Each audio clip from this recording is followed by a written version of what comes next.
नमस्कार, एक नई सुबह के साथ मैं संध्या लेकर हाजिर हूँ आपका पसंदीदा शो नया सवेरा। आज नया सवेरा में हम बात करेंगे प्रधानमंत्री नरेंद्र मोदी की 3 देशों की सफल यात्रा के बारे में।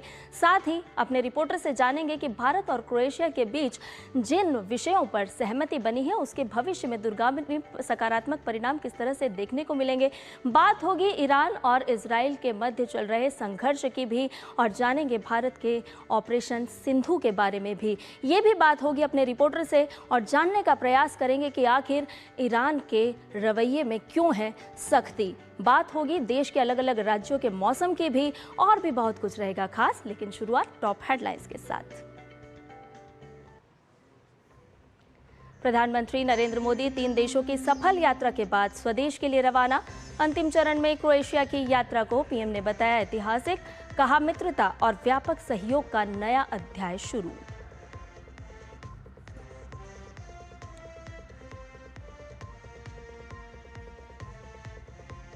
क्रोएशिया यात्रा पर प्रधानमंत्री नरेंद्र मोदी ने आतंकवाद को बताया मानवता का दुश्मन। आतंकवाद के खिलाफ क्रोएशिया के समर्थन के लिए जताया आभार।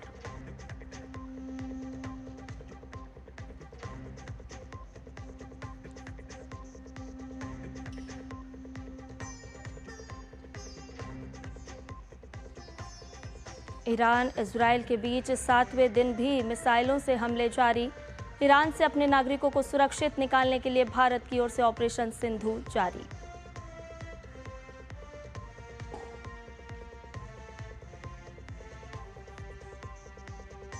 अमेरिका के आगे झुकने को तैयार नहीं है ईरान। नेतन्याहू ने कहा ईरानी परमाणु और मिसाइल खतरों को खत्म करके रहेगा इजराइल।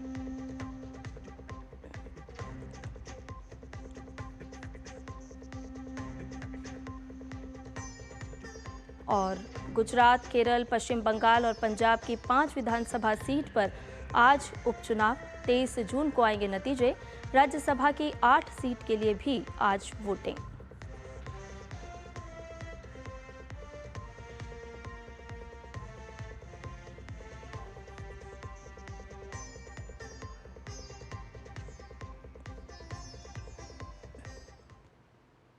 और शुरुआत करते हैं नया सवेरा की। आपको बताएं कि प्रधानमंत्री नरेंद्र मोदी 3 देशों की अपनी सफल यात्रा पूरी करने के बाद स्वदेश रवाना हो चुके हैं।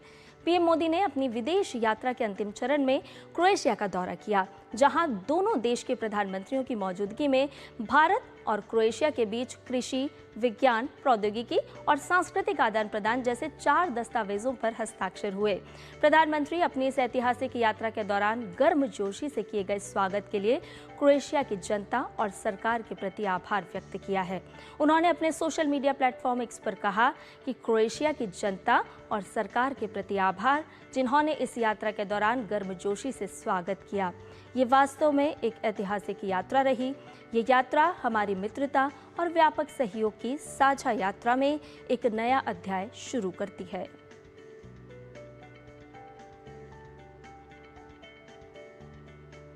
प्रधानमंत्री नरेंद्र मोदी ने ज़ाग्रेब स्थित ऐतिहासिक महल में क्रोएशिया के प्रधानमंत्री आंद्रेस प्लेंकोविच से मुलाकात की। ये किसी भारतीय प्रधानमंत्री की क्रोएशिया की पहली आधिकारिक यात्रा रही, जिसने दोनों देशों के बीच रणनीतिक साझेदारी को नया आयाम दिया है। प्रधानमंत्री प्लेंकोविच ने खुद एयरपोर्ट पर जाकर प्रधानमंत्री नरेंद्र मोदी का स्वागत किया। दोनों देशों में 4 महत्वपूर्ण समझौते भी हुए। सभी जानकारियों से भरी हमारी ये खास रिपोर्ट देखिए।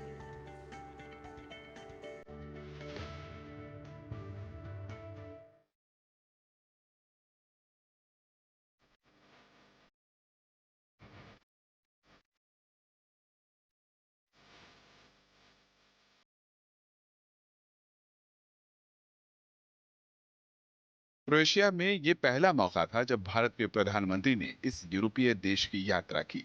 एयरपोर्ट पर खुद क्रोएशिया के प्रधानमंत्री आंद्रेज प्लेंकोविच अगवानी करने पहुंचे। उसके बाद सेंट मार्क स्क्वायर स्थित पेंसी ज्योरी में औपचारिक स्वागत हुआ।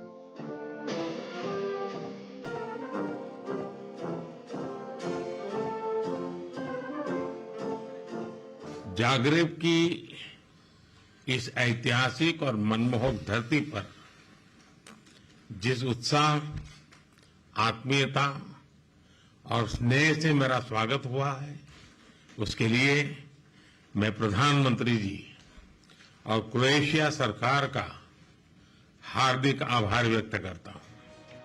द्विपक्षीय संबंधों का ये नया अध्याय है। इस मौके पर दोनों ही देशों ने कृषि, साइंस एंड टेक, शिक्षा और संस्कृति के क्षेत्र में कुल 4 समझौते किए।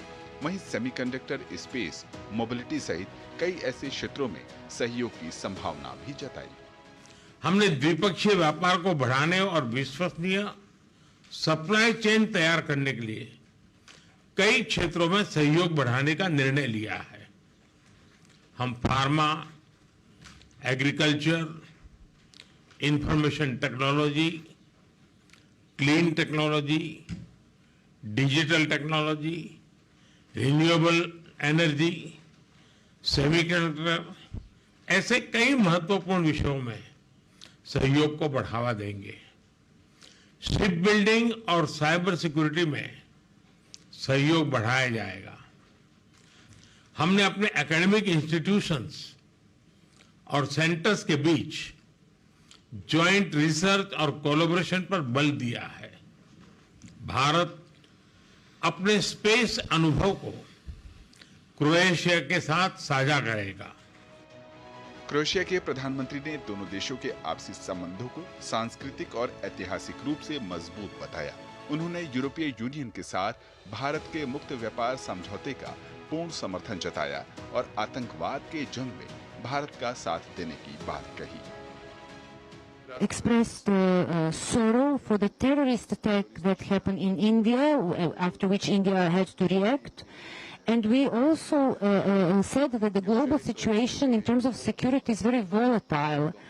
So it is important to have the most influential actors worldwide to give their contribution to peace, de-escalate conflict, and to respect the rule of international law. We have understood very well the Indian Prime Minister message on fighting against terrorism. Zagreb स्थित homeland स्मारक पर जाकर प्रधानमंत्री ने Croatia के उन शहीदों को श्रद्धांजलि दी जिन्होंने 1991 से 1995 के बीच आजादी के लिए अपनी जान न्यौछावर कर दी थी।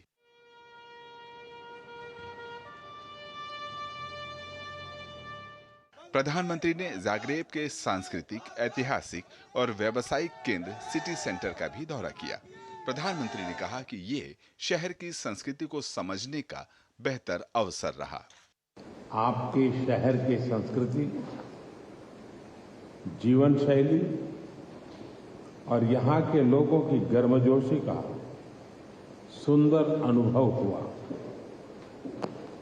यहाँ मुझे एक अपनेपन का एहसास हुआ है। क्रोएशिया के राष्ट्रपति ज़ोरान मिलानोविक से भी प्रधानमंत्री ने मुलाकात कर साझा मूल्यों और हितों पर चर्चा की। जागरेब से शैलेंद्र मिश्र के साथ bureau report, DD news.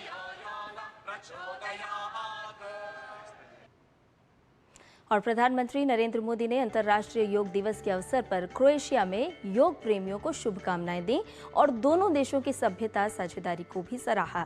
Bharat और क्रोएशिया के बीच कूटनीतिक संबंध 1992 में स्थापित हुए थे। इस ऐतिहासिक यात्रा से दोनों देशों के आपसी संबंधों में नई ऊर्जा और विश्वास का संचार हुआ है।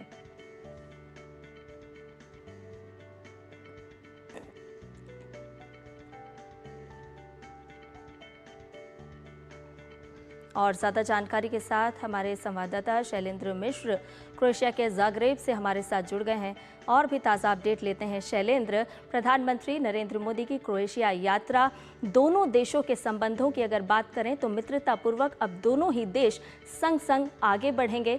शिक्षा की बात हो, तकनीक की बात हो, संस्कृति के आदान प्रदान की बात हो। संध्या, किसी भी भारतीय प्रधानमंत्री की एक क्रोएशिया की पहली यात्रा थी, तो उस लिहाज से बहुत ऐतिहासिक रही है प्रधानमंत्री नरेंद्र मोदी की क्रोएशिया की यात्रा। और हमने देखा कि जैसे ही प्रधानमंत्री नरेंद्र मोदी पहुंचे एयरपोर्ट पर, खुद क्रोएशिया के प्रधानमंत्री उन्हें रिसीव करने पहुंचे। होटल में पारंपरिक तरीके से स्वागत किया गया। भारतीय जो परंपरा है, उसके जरिए, और 200 से ज्यादा जो भारतीय थे वो यहाँ पर मौजूद थे, अलग अलग सेक्टर में यहाँ काम कर रहे थे। आईटी पेशेवर थे, कंस्ट्रक्शन वर्कर थे, हॉस्पिटलिटी सेक्टर के लोग थे और बहुत उत्साहित थे। उन्हें लगता है कि प्रधानमंत्री नरेंद्र मोदी के इस दौरे से जो एक रिश्ते मजबूत हुए हैं क्रोएशिया के साथ, वो बहुत दूरगामी नतीजे होने वाले हैं। बीते वर्षों में काफी संख्या बढ़ी है भारतीयों की, और वर्कफोर्स मोबिलिटी पर देखें तो उसमें बहुत प्रगति हो सकती है। चूंकि क्रोएशिया की एक बड़ी आबादी बाहर रहती है, तो यहाँ पर बहुत अवसर है भारतीय युवाओं के लिए, हर अलग अलग सेक्टर्स में, स्किल्ड युवाओं के लिए भी और अनस्किल्ड युवाओं के लिए भी। देखिए, जो 4 प्रमुख समझौते हुए हैं उसमें कृषि है, विज्ञान तकनीक है, सांस्कृतिक संबंध है, जो हिंदी चेयर को बढ़ाया गया है जाग्रेब यूनिवर्सिटी में। ये अपने आप में दिखाता है कि कितना महत्वपूर्ण और ऐतिहासिक दौरा रहा है। लेकिन इससे आगे जाकर आप देखिए तो रक्षा सहयोग हो या फिर साइबर सिक्योरिटी हो, शिप बिल्डिंग हो। शिप देखिए तो यहाँ पर बहुत एक बड़ा बंदरगाह है, तो निश्चित तौर पर जो समुद्री व्यापार है उसकी एक बड़ी संभावना है। और इसीलिए हम देख रहे हैं कि डिफेंस कॉर्पोरेशन की बात हो या फिर शिप बिल्डिंग हो या साइबर सिक्योरिटी हो, डिजिटल क्षेत्र में हो, एक सहमति बनी है आगे काम करने को लेकर। एफटीए इस साल के अंत में होना है यूरोपियन यूनियन के साथ, तो उस दिशा में भी देखें तो साझेदार है, एक सदस्य देश है, यंगेस्ट देश है क्रोएशिया। तो क्रोएशिया से जो भारत के रिश्ते मजबूत होंगे उसका एक बहुत महत्वपूर्ण फर्क पड़ने वाला है। एक और महत्वपूर्ण बात संध्या, काउंटर टेररिज्म को लेकर एक सहयोग की बात बनी है। क्रोएशिया ने एक समर्थन किया शुरू से ही, जब हमने देखा कि आतंकी हमला हुआ, पहलगाम आतंकी हमला, और उसके बाद भारत ने ऑपरेशन सिंदूर किया, तो क्रोएशिया की जनता का और सरकार का समर्थन हासिल हुआ। भारत ने जो कदम उठाए और आतंकियों को जवाब दिया। प्रधानमंत्री नरेंद्र मोदी ने आभार भी जताया उसके लिए क्रोएशिया की सरकार का और क्रोएशिया की जनता का। तो निश्चित तौर पर ये जो संबंध है ये आगे बहुत दूरगामी जाने वाले हैं, बहुत मजबूत होने वाले हैं। ये स्पष्ट संकेत प्रधानमंत्री नरेंद्र मोदी के दौरे से मिल गए। जी शैलेंद्र, प्रधानमंत्री नरेंद्र मोदी की जो 3 देशों की सफल यात्रा है, उन तीनों देशों की यात्रा के दौरान हमने देखा कि प्रधानमंत्री ने बातचीत के दौरान वैश्विक मंच के माध्यम से जहां विकास का मंत्र तो दिया ही, साथ ही साथ आतंक को लेकर के भी उन्होंने कड़े शब्दों में एक बार फिर बात रखी और उन्होंने कहा कि सभी देशों को साथ आने की जरूरत है क्योंकि ये मानवता के खिलाफ है। संजय, देखिए, जो बड़ा बदलाव यह आया है कि भारत ने बहुत स्पष्ट तौर पर यह कहा है कि जीरो टॉलरेंस की नीति आतंकवाद के खिलाफ भारत अपनाएगा, और अगर कोई आतंकी हमला होता है तो एक्ट ऑफ वॉर माना जाएगा, यानी उसे युद्ध की कार्रवाई मानी जाएगी। और भारत ने जो एक रुख लिया है, हम देख रहे हैं कि दुनिया भर में आतंक के खिलाफ जो लड़ाई है उसमें भारत के रुख को समर्थन मिल रहा है, क्योंकि दुनिया के कई देश आतंकवाद से पीड़ित है, उन्होंने बहुत झेला है, और भारत अब सिर्फ अपनी एक बात नहीं कह रहा, एक अगुवाई करते नजर आ रहा है। और दुनिया के जो तमाम चुनिंदा देश है, आप देखें G7 देशों के नेताओं से अलग अलग मुलाकात प्रधानमंत्री नरेंद्र मोदी की होती है। आपने वो तस्वीरें देखी, उसके बाद जो सोशल मीडिया पोस्ट आई, जो बयान आए, वो ये सब बताते हैं कि वैश्विक दुनिया में जो भारत का जो बढ़ता प्रभुत्व है प्रधानमंत्री नरेंद्र मोदी की अगुवाई में, और जो अंतर्राष्ट्रीय मुद्दे हैं, अंतर्राष्ट्रीय चुनौतियां हैं, उस लिहाज से भारत एक अगुवाई करता नजर आ रहा है। चाहे वो काउंटर टेररिज्म की बात हो या फिर इस तरह के तमाम उन मुद्दों की बात हो, जलवायु परिवर्तन की बात हो या फिर साइबर सिक्योरिटी की बात हो, या जो अंतर्राष्ट्रीय चुनौतियां हैं, साझा चुनौतियां, उन पर भारत का जो रुख है उस पर दुनिया साथ खड़ी नजर आ रही है। यानी भारत एक तरह से अगुवाई कर रहा है, भारत रास्ता दिखा रहा है। तो ये एक भारत की बढ़ते हुए धाक का प्रतीक हम कह सकते हैं, या दुनिया में जो भारत का प्रभुत्व बढ़ रहा है, हम तेजी से, सबसे तेजी से आगे बढ़ती हुई अर्थव्यवस्था है, चौथी सबसे बड़ी अर्थव्यवस्था बन चुके हैं, तो निश्चित तौर पर इसका फर्क है। और दुनिया समझ रही है कि भारत एक लोकतांत्रिक देश है, भारत की जो लोकतंत्र की जो जड़ें हैं वो गहरी है, हम इक्वलिटी में विश्वास करते हैं, हम ये सुनिश्चित करते हैं कि हर सेक्टर में विकास हो, सभी को उसका लाभ मिले, और दुनिया अधिक सुरक्षित हो, दुनिया अधिक सेफ हो, लोगों के रहने के लिए बेहतर बने। इस दिशा में भारत के जो प्रयास है उसको अब दुनिया बेहतर तरीके से समझ रही है, अच्छे तरीके से समझ रही है और साथ दे रही है।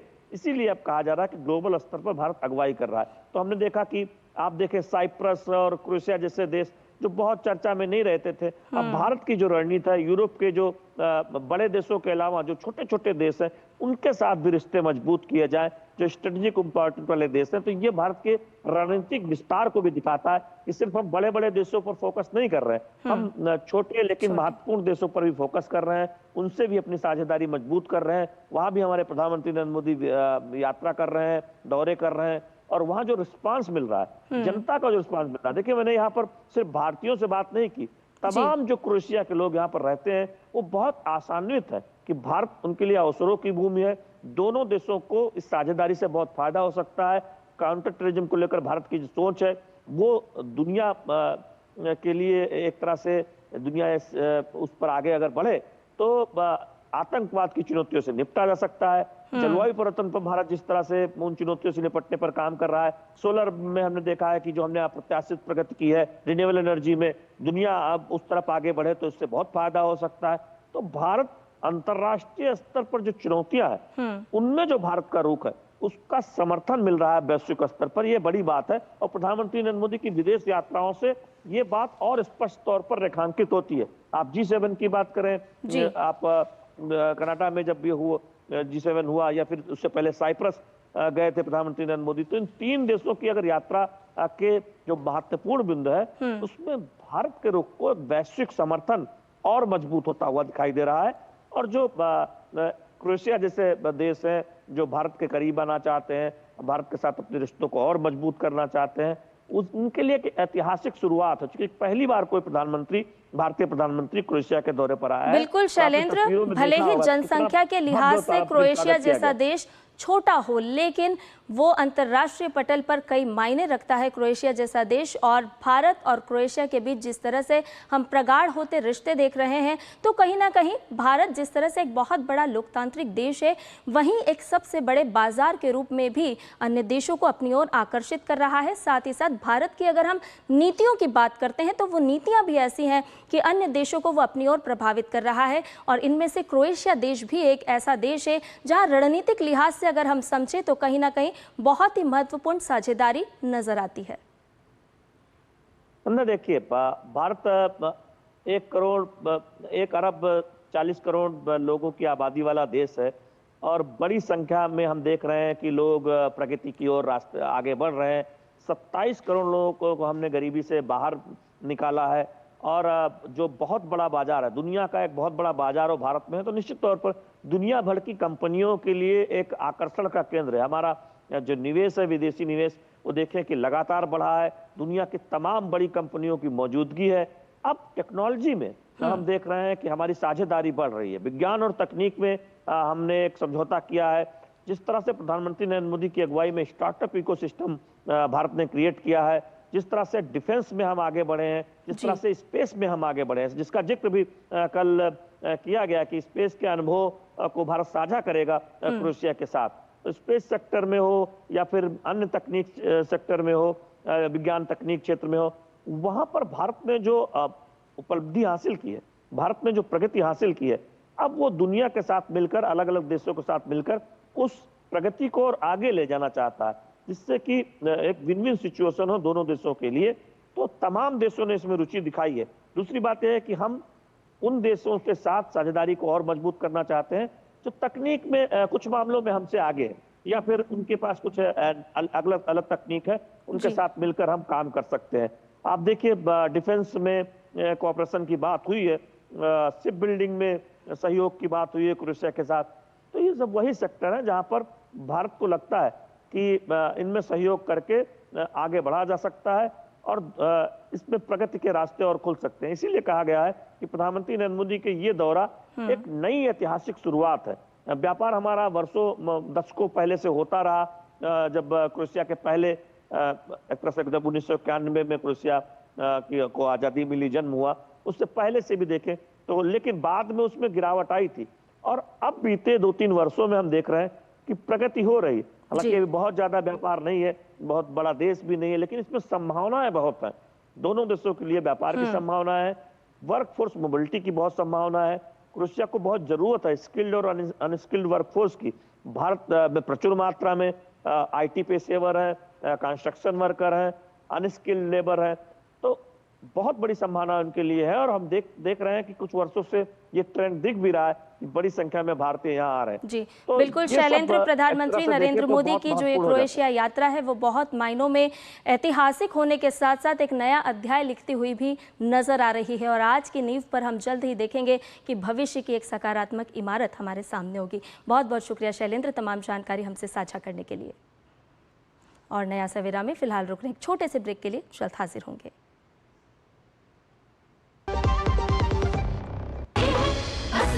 तड़के वाली ये तो बड़ी समझदार, बड़ी होशियार। नई टेस्ट का असली test MDH ginger garlic paste. विभाग अनेक, कंप्लेंट बॉक्स 1। किसी भी सरकारी दफ्तर, विभाग या बैंक से जुड़ी शिकायत के लिए pgportal.gov.in पर जाएं, रजिस्टर करें, संबंधित विभाग चुनें, शिकायत दर्ज करें और ट्रैकिंग आईडी नोट करें। एसएमएस या ईमेल पर एक्नॉलेजमेंट पाएं और शिकायत का जवाब सीधे मंत्रालय से प्राप्त करें। अब तक 1 करोड़ 12 लाख से अधिक भारतीयों ने भरोसा जताया। सीपी ग्राम्स, आपकी हर शिकायत का हल। अभी शिकायत दर्ज करें pgportal.gov.in। जो लक्ष्य चुना था समझ आने लगा है। जीएलए यूनिवर्सिटी, उच्च लक्ष्य की निश्चित प्राप्ति। मेरी पसंद, मेरी पसंद, मेरी पसंद, मेरी पसंद, हमारी पसंद, हम सबकी पसंद। मजबूत देश का मजबूत सरिया हो गया स्टील। और ब्रेक के बाद नया सवेरा में आपका एक बार फिर से स्वागत है। आपको बताएं कि ईरान और इजराइल में लगातार 7वें दिन भी संघर्ष जारी है। दोनों एक दूसरे पर हथियार ताने हुए हैं और मिसाइलों से हमले कर रहे हैं। इन सब के बीच आज के ताज़ा अपडेट क्या हैं, पहले उन पर एक नज़र डाल लेते हैं। आपको ग्राफिक्स के जरिए बताते हैं क्या कुछ है ताज़ा अपडेट। अमेरिका के सामने क्योंकि झुकने को तैयार नहीं है ईरान, किसी दबाव में नहीं झुकेंगे। यूएन में ईरान ने ये साफ साफ कह दिया है। तो ग्राफिक के जरिए समझिए कि किस तरह से इस युद्ध के दौरान एक तल्खी भी नजर आ रही है। अमेरिका के सामने झुकने को तैयार नहीं है, किसी दबाव में नहीं झुकेंगे। ये ईरान की तरफ से साफ तौर पर कहा गया है। आपको बताएं कि ईरान इंटरनेट एक्सेस पर अस्थायी प्रतिबंध लगाएगा। ईरान की तरफ से भी लगातार तल्खी नजर आ रही है। हमलों में शामिल होने पर ट्रंप का रुख साफ नहीं है। आपको बताएं कि किस तरह से ईरान और इजराइल के बीच एक युद्ध के हालात हैं। ट्रंप के कुछ समर्थकों का नए युद्ध में शामिल न होने का भी आग्रह है। ईरानी परमाणु और मिसाइल खतरों को खत्म करने का संकल्प, ये बात नेतन्याहू ने कही है। तेहरान का आंतरिक सुरक्षा मुख्यालय नष्ट, इजराइल की तरफ से ये दावा किया गया है। और आपको बताएं कि दिलचस्प बात यह है कि रूस ने भी ताज़ा संघर्ष पर प्रतिक्रिया दी है। तो ईरान को शांतिपूर्ण परमाणु ऊर्जा का अधिकार है, ये कहना है पुतिन का। यूरोप ने शांति के लिए कूटनीतिक रास्ता अपनाया है और कूटनीतिक रास्ते का हाथ थामा है। जिनेवा में कल ईरान के साथ परमाणु वार्ता। जर्मनी, फ्रांस, ब्रिटेन के विदेश मंत्री कल करेंगे बातचीत। ईरान और इजराइल दोनों की तरफ से सख्त रवैया अपनाया जा रहा है। वहीं अमेरिका की तरफ से मध्यस्थता करने की तमाम कोशिशें की जा रही है, लेकिन ईरान झुकने को तैयार नहीं। इजराइल ईरान के बीच सैन्य टकराव लगातार 7वें दिन भी जारी है। मध्य पूर्व में शांति के लिए कूटनीतिक पहल की कोशिशें की जा रही हैं। और वहीं आपको बताएं कि अमेरिका के राष्ट्रपति डोनाल्ड ट्रंप की ओर से ईरान के सर्वोच्च नेता को आसान निशाना कहे जाने पर अल्टीमेटम दिए जाने पर ईरान ने तीखी प्रतिक्रिया दी है। संयुक्त राष्ट्र में ईरानी मिशन ने साफ किया है कि देश दबाव में ना तो वार्ता करेगा और ना ही किसी शांति प्रस्ताव को स्वीकार करेगा। संयुक्त राष्ट्र में ईरानी मिशन ने सोशल मीडिया प्लेटफॉर्म एक्स पर बयान जारी किया और कहा कि ट्रंप के झूठ से भी ज्यादा शर्मनाक है उनका कायरतापूर्ण बयान कि वे ईरान के सर्वोच्च नेता को टेक आउट कर सकते हैं। दरअसल ट्रंप ने दावा किया था कि वो ईरान में सैन्य हस्तक्षेप के विकल्प पर विचार कर रहे हैं। ईरान ने कल हमले में इजरायल के खिलाफ हाइपरसोनिक मिसाइलें दागी है, जिसके बाद इजरायल का पारा और चढ़ गया। इजरायल का दावा है कि ताज़ा मिसाइल हमलों में तेहरान स्थित ईरान के आंतरिक सुरक्षा मुख्यालय और रेड क्रिसेंट को नष्ट कर दिया गया है। अब इजरायली पीएम नेतन्याहू ने कहा है कि इजरायल ईरानी परमाणु और मिसाइल खतरों को खत्म करने की दिशा में कदम दर कदम आगे बढ़ रहा है। उधर अमेरिका की बात की जाए तो अमेरिकी राष्ट्रपति डोनाल्ड ट्रंप ने कहा है कि उन्होंने ईरान पर आगे बढ़ने के बारे में अभी कोई निर्णय नहीं लिया है। ट्रंप ने कहा कि ईरान अमेरिका से मिलना चाहता है और अमेरिकी पक्ष ऐसा कर सकता है। उन्होंने कहा कि इजरायल ईरान की परमाणु सुविधाओं को नष्ट करने के उद्देश्य से अपने हमलों में अच्छा प्रदर्शन कर रहा है। ट्रंप ने कहा कि हमले शुरू होने से पहले ईरान परमाणु हथियार विकसित करने के करीब था। अमेरिकी राष्ट्रपति आज दिन में व्हाइट हाउस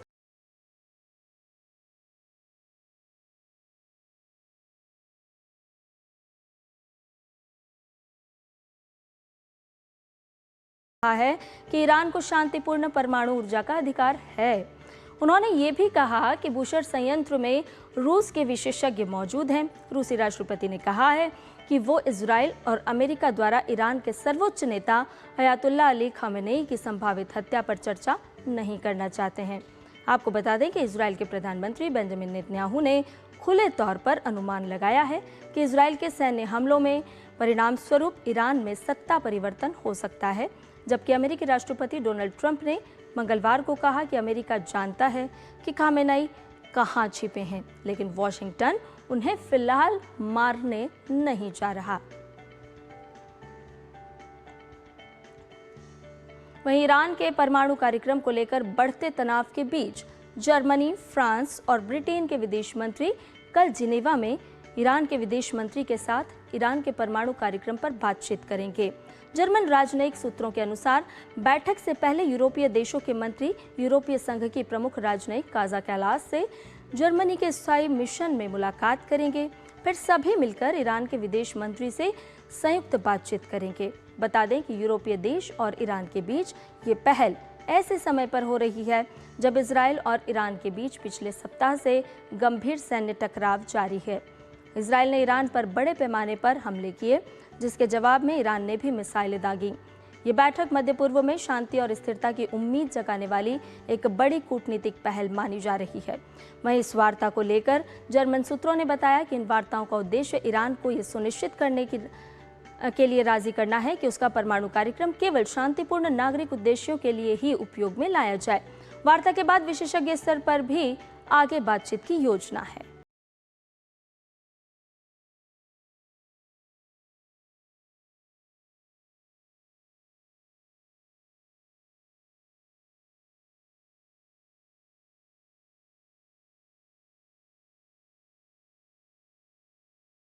अमेरिका की तरफ से डोनाल्ड ट्रंप का रवैया हम देख रहे हैं, लगातार वो सख्त हैं, लेकिन ईरान का रवैया और रुख भी नजर आ रहा है कि किसी तरह से पस्त होता हुआ ईरान नजर नहीं आ रहा है। ताज़ा अपडेट की अगर हम बात करें तो आज 7वें दिन भी इस तरह के हालात वार प्रतिवार लगातार जारी है। अब किस तरह के हालात बनते हुए नजर आ रहे हैं, क्योंकि जिनेवा में भी इसको लेकर एक बड़ी बैठक की बात सामने आई है। हाँ, निश्चित तौर पे ईरान के विदेश मंत्री लगातार कई दिनों से इस बात को कह रहे हैं कि वो चाहते हैं कि परमाणु मामले पे कोई बातचीत हो।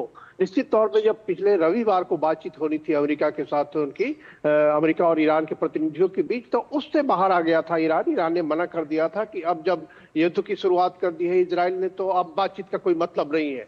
लेकिन जिस तरीके से दोनों तरफ डैमेज हो रहा है और खासतौर पर ईरान में लोगों के मरने वालों की संख्या ज्यादा है और ईरान के इंफ्रास्ट्रक्चर पर काफी क्षति पहुंची है, और जिस तरीके से डोनाल्ड ट्रंप एकदम दबाव जो बनाए हुए हैं, डोनाल्ड ट्रंप का दबाव इस तरह का भी है कि खामेनेई जो उनके सर्वोच्च नेता है उनके खिलाफ भी कार्रवाई की जा सकती है, तो इसे लेकर ईरान काफी संजीदा है।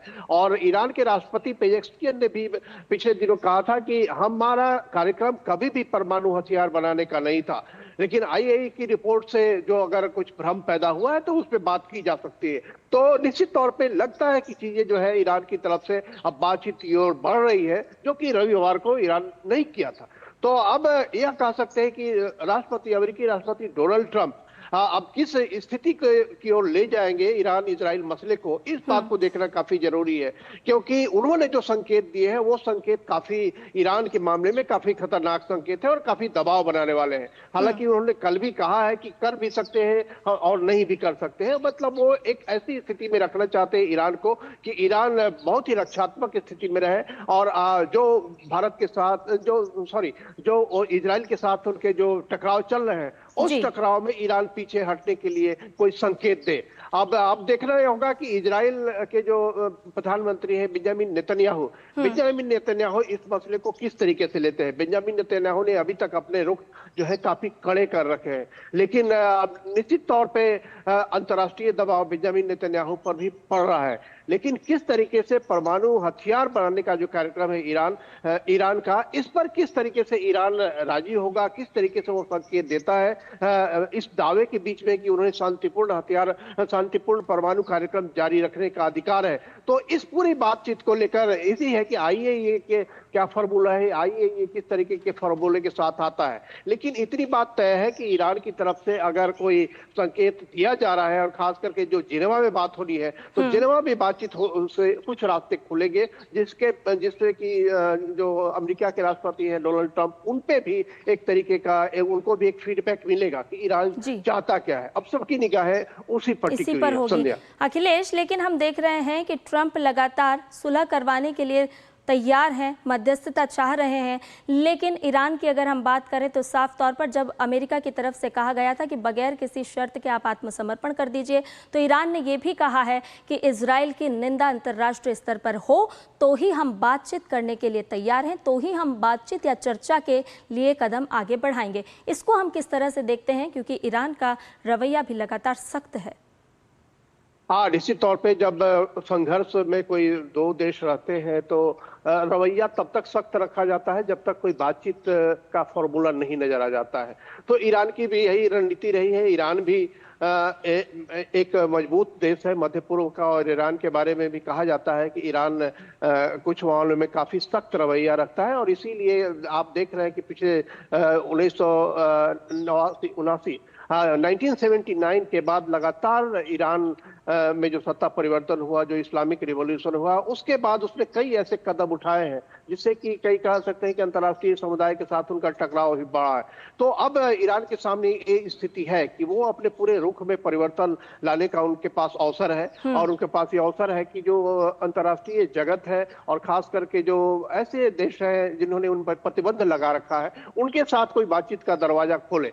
क्योंकि पेजेस्कियन जब राष्ट्रपति के रूप में चुने गए थे तो उसके पहले अपने प्रचार के दौरान भी उन्होंने बार बार ये बात कहा ही था, और खास करके अपने देश के लोगों के लिए कहा था कि हम क्यों इतने अलग थलग पड़े हुए हैं, ईरान के लोगों को क्यों वीजा नहीं देता है। तो इस तरह की परेशानियां ईरान के लोगों को देखने को मिलती है कि तो निश्चित तौर पे ईरान के अंदर इस बात पर बहस है काफी। अब देखना यह होगा कि जो सर्वोच्च नेता है होंगे खामनेई किस तरह के फॉर्मूले पर अग्री होते हैं, किस तरह के फॉर्मूले पर जाने का वो संकेत देते हैं। लेकिन इतना तो तय है संध्या कि इस बार कि ईरान के लिए एक फाइनल समय है जब वो अंतर्राष्ट्रीय समुदाय के साथ बातचीत करके एक समझौते पर पहुंचेगा, क्योंकि दबाव इस बार काफी कड़े हैं। इधर अमेरिका के अंदर भी कुछ डेमोक्रेट सांसदों ने कहा है कि ईरान पर जो अगर हमले करने की कोई योजना है तो उन्हें सीनेट में बात करनी चाहिए, हाउस ऑफ रिप्रेजेंटेटिव में बात करनी चाहिए, जिस तरीके की बातचीत हुई थी जब इराक पर अमेरिका ने हमला किया था। तो उस तरह की स्थिति बने ताकि ईरान पे एक तो दबाव भी और ज्यादा बढ़े, और उसके बाद जो भी अगर कोई रणनीति ऐसी अपनाई जाती है, कोई भी इस तरह का हमला किया जाता है अमेरिका की तरफ से, तो पूरा जो अमेरिकी जो जनता है, अमेरिकी जो राजनीतिक वर्ग है, उसमें भी एक कंसेंसस रहे। दूसरी तरफ जो रेजिम चेंज की बात कुछ लोग कह रहे हैं, तो यहाँ तक कि इजराइल के भी कुछ नेताओं ने कहा है कि रेजिम चेंज बलात् नहीं करना चाहिए, और जो अटैक अगर कर रहा है तो टारगेटेड अटैक करना चाहिए, ताकि जो उनके परमाणु संयंत्र की जो तैयारी है, जो खास करके जो परमाणु हथियार बनाने वाली जो जगह है, उसको टारगेट करना चाहिए। तो ये इस तरह की सिचुएशन है। लेकिन जब तक कोई नतीजे पर नहीं पहुंच जाते हैं, खास करके अमेरिकी राष्ट्रपति डोनाल्ड ट्रंप, तब तक इस तरह की स्थिति बनी रहेगी। और बिल्कुल अखिलेश, इस तरह की स्थिति बनी रहेगी। हालांकि देखना होगा कि ईरान और इजराइल के मध्य जिस तरह के संघर्ष चल रहे हैं उस पर कब विराम लगेगा। बहुत बहुत शुक्रिया अखिलेश तमाम जानकारी हमसे साझा करने के लिए।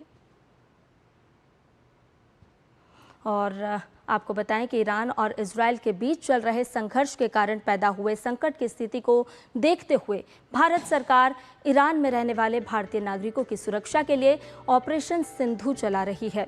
इस अभियान के तहत ईरान में फंसे भारतीय छात्रों को सुरक्षित दिल्ली लाया जाएगा। इसी कड़ी में जम्मू और कश्मीर के 90 छात्रों सहित 110 भारतीयों का पहला जत्था सुरक्षित रूप से आज नई दिल्ली पहुंच गया है। छात्रों ने ईरान और आर्मेनिया में भारतीय मिशन की कड़ी निगरानी में आर्मेनिया की राजधानी यूरेवन तक चुनौतीपूर्ण सड़क यात्रा की।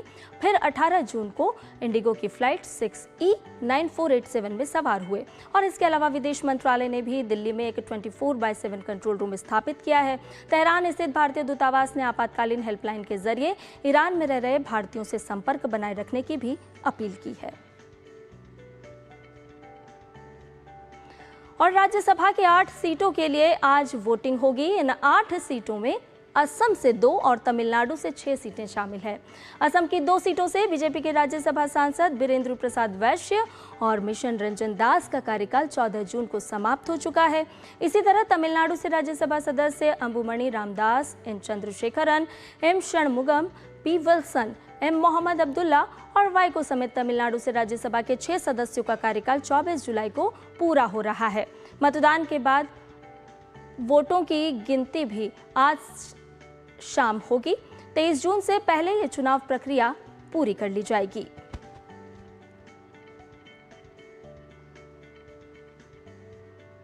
और वहीं आज 4 राज्यों की 5 विधानसभा सीटों पर उपचुनाव के लिए भी मतदान शुरू हो गया है। इसमें गुजरात की काड़ी और विसावदर, केरल की नीलांबूर सीट, पंजाब की लुधियाना पश्चिम सीट और पश्चिम बंगाल के कालीगंज सीट शामिल है। गुजरात की काड़ी सीट पर भाजपा के राजेंद्र चावड़ा, कांग्रेस ने रमेश भाई चावड़ा और आम आदमी पार्टी ने जगदीश चावड़ा को मैदान में उतारा है। काड़ी सीट भाजपा विधायक करसन भाई पंजाब भाई सोलंकी के निधन के कारण खाली हुई थी। वहीं गुजरात की दूसरी सीट विसावदर पर मुकाबला भाजपा के किरीट भाई पटेल, कांग्रेस के नितिन भाई रणपरिया और आम आदमी पार्टी के गोपाल इटालिया के बीच है। विसावदर सीट आप विधायक भयानी भूपेंद्र भाई गंडू भाई के इस्तीफे के बाद खाली हुई है। पंजाब के लुधियाना सीट पर मुख्य मुकाबला कांग्रेस उम्मीदवार भारत भूषण आशु और आप उम्मीदवार संजीव अरोड़ा के बीच है। लुधियाना पश्चिम की सीट पर आप विधायक गुरप्रीत बस्ती गोगी के निधन के कारण खाली हुई थी। केरल के नीलांबूर सीट की अगर बात की जाए तो यहां मुख्य मुकाबला की माकपा के एम स्वराज और कांग्रेस के आरिदन शौकत के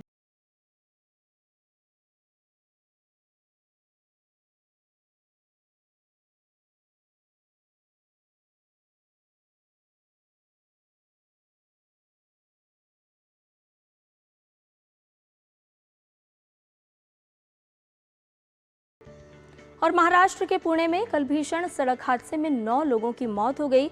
जेजुरी मोरगांव रोड पर स्विफ्ट कार और पिकअप ट्रक के बीच टक्कर हो गई और घटना के बाद अफरा तफरी का माहौल बन गया। हादसे में एक महिला समेत 9 लोगों की मौत हो गई। वहीं इस भीषण सड़क हादसे में 5 लोग गंभीर रूप से घायल हुए हैं।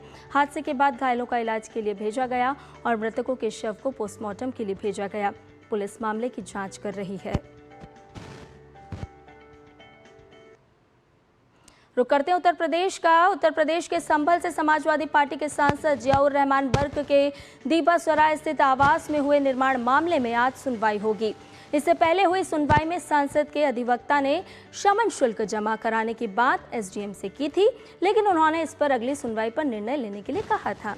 वहीं आज शमन शुल्क और नक्शा पास कराए जाने के लिए दिए गए आवेदन पर निर्णय होगा। आपको बता दें कि 11 दिसंबर 2024 को सपा सांसद जियाउर रहमान बर्क को नियत प्राधिकारी उप जिलाधिकारी विनियमित क्षेत्र की ओर से नोटिस जारी किया गया था, जिसमें कहा गया था कि आवास में बिना अनुमति के नवनिर्माण किया गया है। यह Uttar Pradesh regulation of building operation act 1958 का उल्लंघन है। और नया सवेरा में फिलहाल रुक रहे एक छोटे से ब्रेक के लिए, और ब्रेक के बाद जब लौटेंगे तो आपको बताएंगे अखबारों की सुर्खियों के बारे में।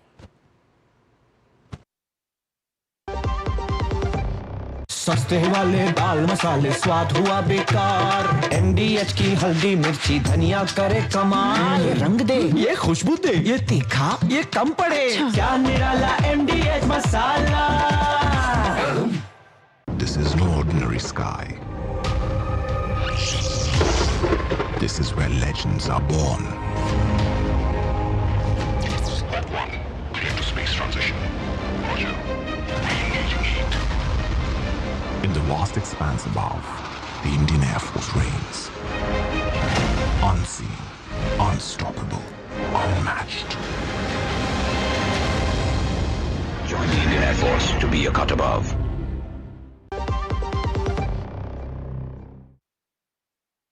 शोर शराबे की भीड़ में जब आपको देखनी हो पूरी खबर, तो आपके लिए है डीडी न्यूज का prime time show news night. सियासत का दांव, खेत खलिहान और गांव, सत्ता का गलियारा, दुनिया का हर किनारा, जिम्मेदार आवाज, निष्पक्ष नजरिया, पल पल का अपडेट, दिन भर की अहम खबरों का बेबाक विश्लेषण। और जो टेररिस्ट हैं ये एक ही एंटिटी है। खबरों की दुनिया का सबसे जिम्मेदार शो न्यूज नाइट, हर रात 8 बजे। जब देश पूछता है जवाब देना पड़ता है। शाम 5 बजे बजती है सवालों की घंटी और लगती है वो पंचायत जहां मुद्दे टलते नहीं और कोई जवाब अधूरा नहीं रहता। आपको इतना बुरा लगा सवाल, मैं इसको दूसरे तरीके से पूछ लेती हूँ। मैं इसको दूसरे तरीके से पूछ लेती हूँ। यहाँ दलीलें नहीं, सच्चाई गूंजती है। मैं रीमा पराशर लेकर आती हूँ देश का सच आपके सामने।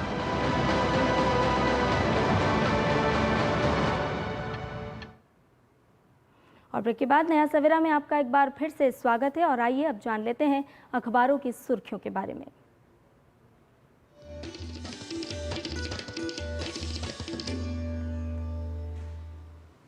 और अखबारों की तमाम सुर्खियों को समेटे हुए स्टूडियो में हमारे साथ मौजूद है हमारी सहयोगी साइमा। सीधा उन्हीं का रुख करते हैं। साइमा, अगर आज के अखबारों की बात करें तो वो कौन कौन सी खबरें हैं जो प्रमुखता के साथ महत्वपूर्ण स्थान लिए हुए प्रकाशित हैं?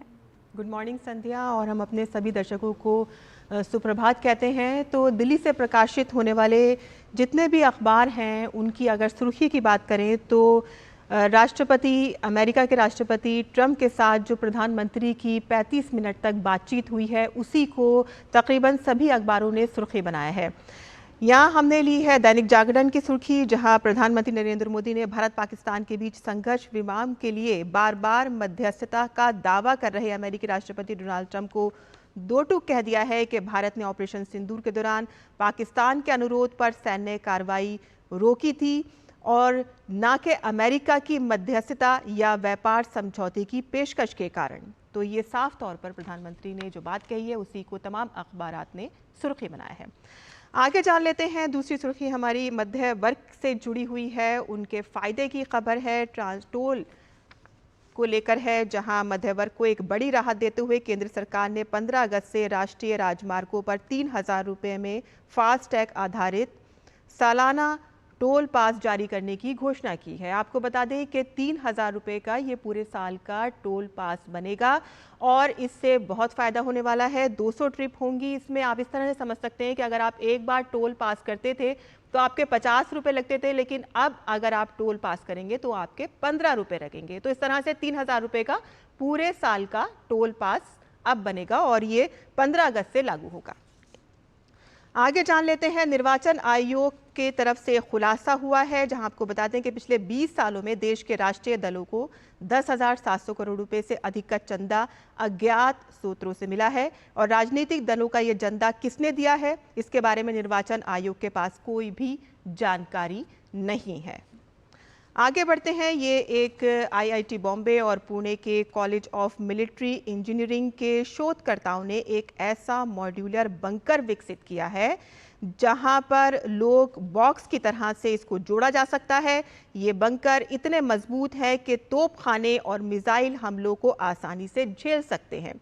आईआईटी शोधकर्ताओं का कहना है कि बंकर भारत की सीमाओं में गेम चेंजर साबित हो सकता है, क्योंकि ये सैनिकों को बिना किसी लॉजिस्टिक चुनौती के बेहतर सुरक्षा प्रदान करते हैं। और सबसे अच्छी बात यह है कि इन्हें बनाने के लिए ना तो किसी क्रेन की ज़रूरत होगी और ना ही कंक्रीट मिक्सर की ज़रूरत होगी। बस जवानों को इसके पास एक लक्ष्य साधने की ज़रूरत है और ब्लॉक्स को जमा करने का कौशल होना चाहिए। और एक सुर्खी ये है कि यूपीआई की चमक के आगे सिक्के अब फीके पड़ते जा रहे हैं, यानी कि छोटे छोटे जो भुगतान होते हैं, जैसे 10 रुपये, 5 रुपये, 50 रुपये, इस तरह के भुगतान जो हैं लोग अब यूपीआई से देना ही पसंद कर रहे हैं और सिक्के जो हैं इसके आगे अब फीके पड़ते जा रहे हैं। जहां आपको बता दें कि 15-16 में 8.5% इसकी ग्रोथ थी, वहीं अब घटकर 3.6% तक रह गई है। तो लोग ज़्यादातर अब यूपीआई का इस्तेमाल कर रहे हैं। तो ये थी दिल्ली से प्रकाशित अखबारों की सुर्खियां। बिल्कुल साइमा, बहुत शुक्रिया अलग अलग क्षेत्रों से हमारे दर्शकों के लिए बहुत ही कम समय में अखबारों की सुर्खियां समेट के लाने के लिए। और आइए बात कर लेते हैं कारोबार जगत की।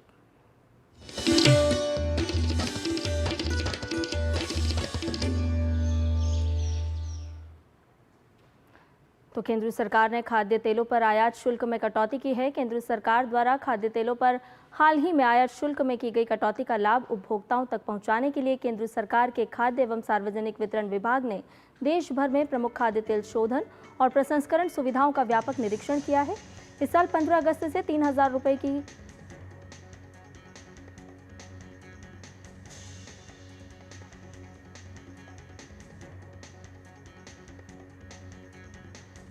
आपको बताएं कि इस साल 15 अगस्त से 3,000 रुपये की कीमत वाला फास्टैग आधारित वार्षिक पास शुरू किया जा रहा है। ये पास सक्रिय होने की तिथि से 1 वर्ष तक या 200 यात्राओं तक जो भी पहले होगा वैध रहेगा। ये पास केवल गैर व्यावसायिक निजी वाहनों यानी कि कार, जीप, वैन आदि के लिए विशेष रूप से तैयार किया गया है और ये देश भर के राष्ट्रीय राजमार्गों पर निर्बाध यात्रा को संभव बनाएगा।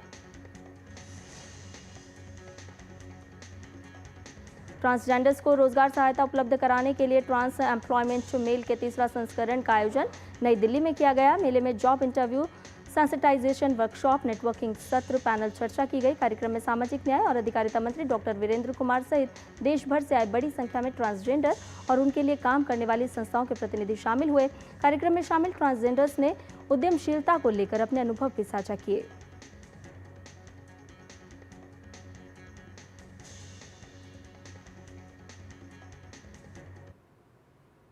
और अब बात कर लेते हैं योग की।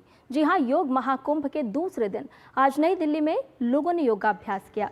आयुष मंत्रालय द्वारा 3 दिवसीय योग महाकुंभ योग स्वास्थ्य और समग्र जीवन शैली पर आधारित है। 21 जून को होने वाले अंतर्राष्ट्रीय योग दिवस से पहले इस कार्यक्रम का आयोजन किया जा रहा है। ये कार्यक्रम योग, स्वास्थ्य और समग्र जीवन को समर्पित है, जो लोगों को शारीरिक और मानसिक कल्याण के लिए प्रेरित कर रहा है।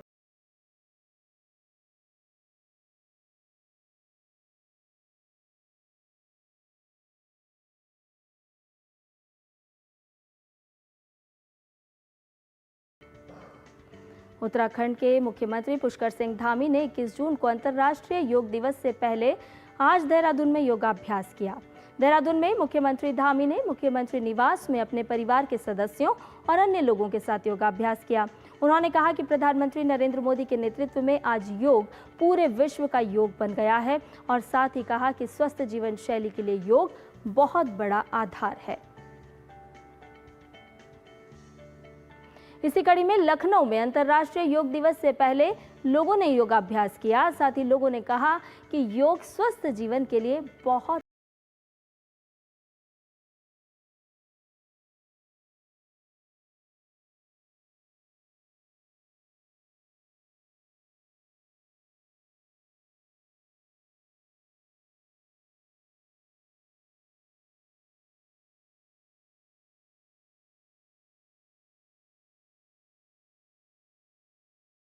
योग बहुत अच्छी चीज़ है सेहत के लिए। अगर हम व्यायाम करते हैं, एक्सरसाइज करते हैं, तो हम अपने बाहर के शरीर को स्ट्रांग बनाते हैं। योग हमारे अंदर के पार्ट्स को स्ट्रांग बनाता है, जो ज़्यादा बेहतर है। अंदर का स्ट्रांग अगर सही है तो आप लॉन्ग लाइफ और हेल्दी लाइफ जी सकते हैं। योग जो है ईश्वर को प्राप्त करने की एक विधि है। कैसे योग को ईश्वर को प्राप्त करें, ये एक सिस्टम है। तो हमारे यहाँ सबसे पहले क्या है, आसन, प्राणायाम, उसके बाद ध्यान योग और फिर समाधि, ये 4 हमारे यहाँ माने जाते हैं। तो आइए हम सभी मिलकर योग के माध्यम से जीवन को स्वस्थ और निरोगी बनाएं। गर्मियों में त्वचा की कई समस्याएं परेशान कर सकती हैं, तो आइए समझ लेते हैं कि कौन सी यौगिक क्रियाएं त्वचा का निखार कायम रखने में उपयोगी है।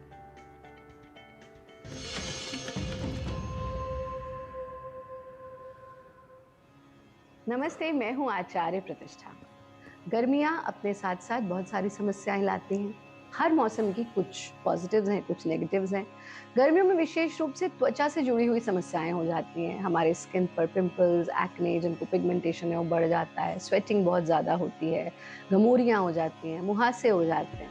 ऐसे में हम अपनी स्किन को कैसे खूबसूरत रख सकते हैं गर्मियों में, ये जानते हैं। आज जानेंगे कुछ ऐसे बहुत सरल से उपाय जो आप घर पर ही कर सकते हैं, लेकिन उसी के साथ साथ कुछ ऐसी सरल सी योग की क्रियाएं जिनके माध्यम से आप ग्लो पा सकते हैं अपनी स्किन पर, गर्मियों में भी अपनी त्वचा को बेहतर रख सकते हैं।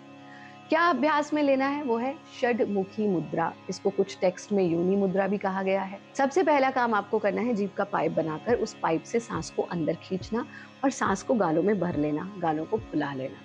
अंगूठे से कान बंद करेंगे, पहली उंगली से आंख, दूसरी से नासिका, तीसरी चौथी से मुंह। सांस अंदर ही रुका हुआ है, गर्दन को आगे ढीला छोड़ देंगे। जब आप गर्दन को आगे ढीला छोड़ेंगे और सांस अंदर रुका है और सारे सेंसेस बंद हैं, तो आप ऊर्जा के संचार को ऊर्ध्वमुखी होते हुए अनुभव करेंगे। आप ये भी महसूस करेंगे जैसे आप एक ऐसी ध्वनि सुन रहे हैं, या तो आप अंडर वाटर हैं या फिर बहुत तेज हवा चल रही है। उस ध्वनि पर आपको ध्यान टिकाना है। जितनी देर सांस को अंदर रोक सकते हैं उतनी देर रुकिएगा। जब लगे अब नहीं रोक पा रहा हूँ तो गर्दन को सीधा कीजिए, हाथों को हटा दीजिए, नासिका से सांस छोड़ दीजिए। एक बार देखिए कैसे करें।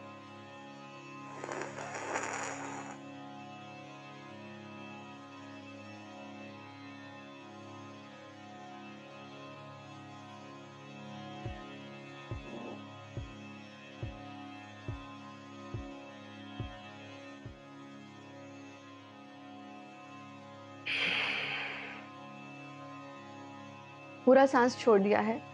आंख खोलने की जल्दी बिल्कुल भी ना करें। थोड़ी देर इस स्थिति में रुकना और फिर धीरे धीरे से आंखों को खोल देना। आप 3 बार से इसका अभ्यास शुरू कर सकते हैं। ज्यादा से ज्यादा 5 से ज्यादा अभ्यास नहीं करने, 5 रेपिटेशन से ज्यादा नहीं करना है। और विशेष रूप से जो साधक इसका अभ्यास नहीं कर सकते उन्हें तो ये जो हम बता रहे हैं वो करना ही करना है। पहली चीज, स्टे हाइड्रेटेड, पानी भरपूर मात्रा में पिए। दूसरी चीज, 20 मिनट प्रकृति के सानिध्य में जरूर बिताइए। हम जो एसी कमरों में बंद रहते हैं, हमारे स्किन का हाइड्रेशन खत्म हो जाता है, तो हमें खुली हवा में जाना चाहिए, फ्रेश एयर में जाना चाहिए। गर्मियों में बेस्ट समय होता है प्रातःकाल का। प्रातःकाल 20 मिनट प्रकृति के सानिध्य में जरूर बिताएं। तीसरा काम जो आपको करना है वो है स्ट्रेस फ्री रहिए। जितना आप तनाव मुक्त रहेंगे उतना आपकी त्वचा दमकेगी। खुश रहें, स्वस्थ रहें, आनंदित रहें। नमस्ते।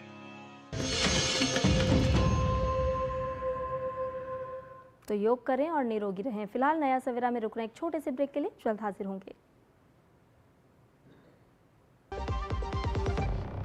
पता है, I was a bright student. कुछ करना चाहती थी, कुछ बनना चाहती थी। आप अपना खुद का स्टार्ट कीजिए ना। खुद का बिजनेस, और उसमें पैसे तो बहुत लगेंगे ना। Zero investment. Zero investment? हाँ, आई एम डूइंग इट। मैं एक principal madam. She is my client. मैं LIC एजेंट हूँ। LIC एजेंट बनो? अब बड़ा सोचो। हमारी वेबसाइट पर जाएं या अपनी नजदीकी LIC शाखा से संपर्क करें। जब धरती चीर कर निकलता है लोहे का पत्थर और मिलता है मोंगिया के जोश से, फिर तपता है, पिघलता है और बनता है फौलाद। अब होता है सरिया सारी खूबियों के साथ। मोंगिया स्टील, मजबूत देश का मजबूत सरिया। विभाग अनेक, कंप्लेंट बॉक्स 1।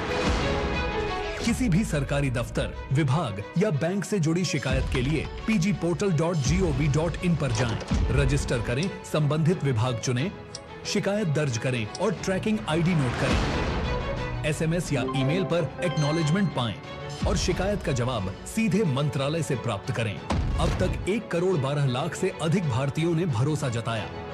CP ग्राम्स, आपकी हर शिकायत का हल। अभी शिकायत दर्ज करें pgportal.gov.in।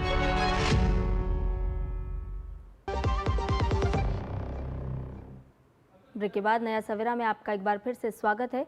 संस्कृत भारती उत्तर क्षेत्र की ओर से आयोजित 12 दिवसीय संस्कृत भाषा प्रशिक्षण वर्ग का समापन बुधवार को दिल्ली के मयूर विहार स्थित ASN पब्लिक स्कूल में हुआ।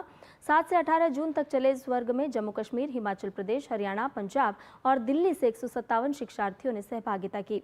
इस दौरान शिक्षार्थियों ने समाज में संभाषण शिविर के माध्यम से संस्कृत सिखाने के गुर सीखे।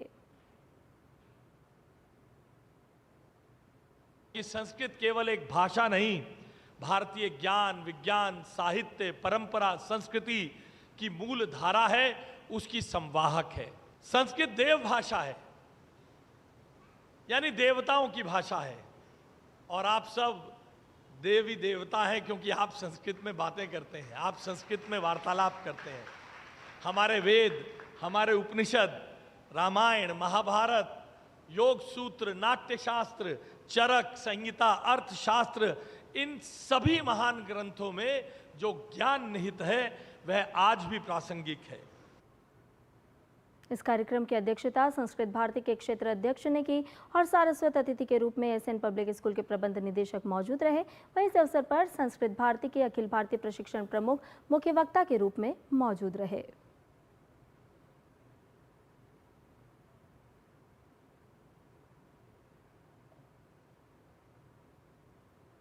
और नया सवेरा में अब बात कर लेते हैं मौसम की।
और मौसम में मिजाज के साथ ही अब वक्त हो चला है आपसे विदा लेने का, लेकिन जाने से पहले आपको ले चलते हैं केरल के परावूर झील के लुभावनी खूबसूरत यात्रा पर।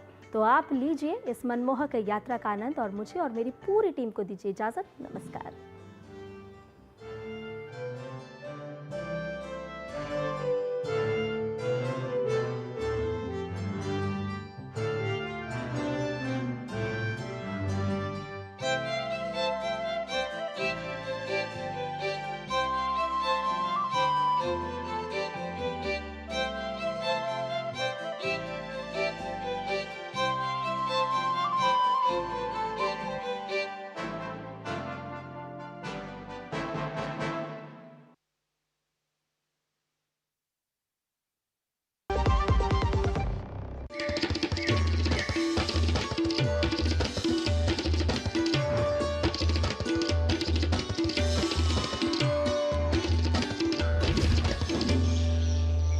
नया सवेरा के प्रायोजक थे LIC, हर पल आपके साथ।